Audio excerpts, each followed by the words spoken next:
Hey everyone, this is Elad from Astrolabe Diagnostics, and today I would like to show you how you can take the Astrolabe cell subset labels and bring them to Cytobank.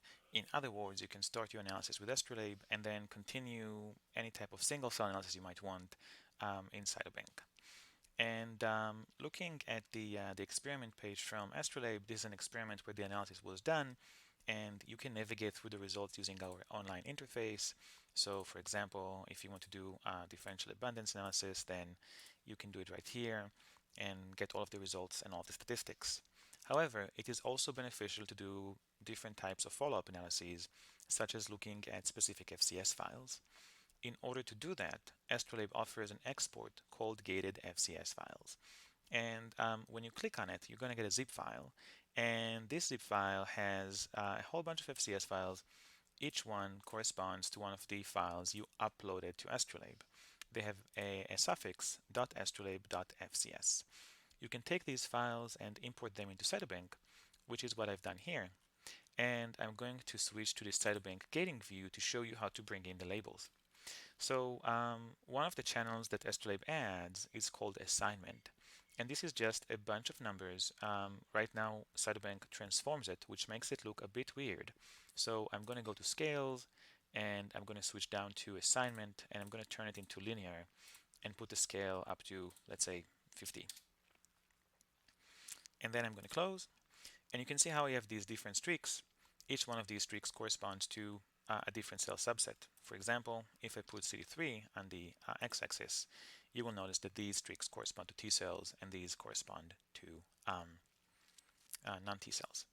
So how can we take these values and go back to the cell subset labels that Astrolabe has found? Well, within this same export, you will also find a file called assignment. And if you click on it, it is just a spreadsheet that includes the different values in the assignment column and the cell subsets to which they correspond. Within Cytobank, there is a tool called Automatic Cluster Gates. I'm going to click on it, change the channel to assignment. I'm going to ignore the name prefix, and for define specific gates, I'm going to enter the values provided by the spreadsheet, namely 1 to 30. I will then click on Apply Changes.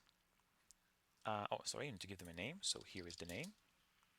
Again, 1 to 30, and Apply Changes. And then I'm going to refresh the page.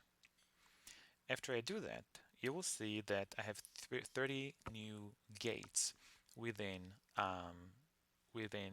Cytobank, and these correspond to the gates that Astrolabe has found. Now, if I scroll down, you will see that they're labeled cluster 10, cluster 9, and so forth. Unfortunately, there isn't currently a way to import a CSV file into Cytobank, so we will have to rename them manually. Fortunately, it's not that difficult. So for example, cluster 10, looking at the spreadsheet, is Tregs. So I'm just going to copy it, go here, and paste it. Cluster 9 is naive CD4 T cells, and I'm going to enter it here. Cluster 8 is MRA CD4 T cells, and so far and so forth. So the good news is you only need to do this once, whether you have 5 files or 50 or 500. Astrolabe can automatically label them for you, and then you can go into Cytobank and update the different populations accordingly. In my mind, there is a lot of strength for moving between different analysis methods. The benefit of Astrolabe is that it helps you get to your ideas, to your hypotheses, to your insights very quickly. You can upload your data, and within a couple of hours, you'll see all the different subsets, you see all different statistical analyses. However, there's always room for validation, there's always room for follow-up analyses, and this is where tools such as Cytobank could be beneficial. If you need any help analyzing your mass cytometry or flow cytometry data, please don't hesitate, reach out to us at astrolabediagnostics.com. Additionally, please subscribe. You can find the LinkedIn subscription in the description, and the YouTube subscription should pop up any second now. Thank you for listening, and have a good day.